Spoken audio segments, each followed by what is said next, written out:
What can Gazans do who have not been able to leave Gaza City and now find themselves encircled by IDF? Israel has been continuing to operate humanitarian corridors over the last few days. And by the way, most residents of northern Gaza have heeded Israel's warning. Of the 1.1 million residents of northern Gaza, latest figures I've seen are that only 100,000 remain in the north, and that is before the humanitarian corridors of recent days. The fighting in northern Gaza is going to get dangerous. It's going to get dangerous because Hamas has literally embedded itself under people's homes, under schools, underneath hospitals.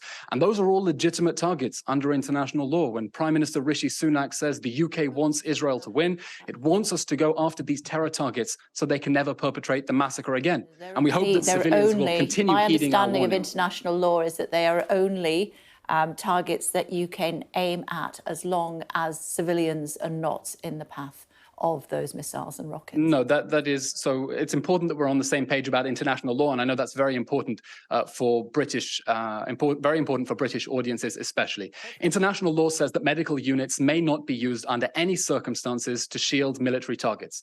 The fact that Hamas has its military headquarters in the basement of the Shifa hospital is a war crime, period.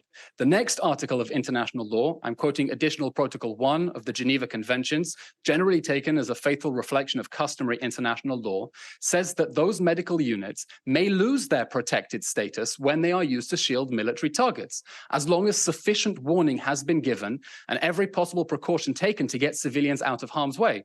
It does not say that the targets underneath hospitals may only be targeted once there are no civilians in the vicinity. It says they become legitimate targets when our army has made every possible precaution to get civilians out of harm's way. And I'll remind you, it's been 3 weeks now that Israeli soldiers have been placing 20,000 phone calls to residents of Gaza, urging them to leave, dropping 1.5 million leaflets, sending 10 million SMS. Well, what about those that can't move from the hospitals? We understand that it is very difficult.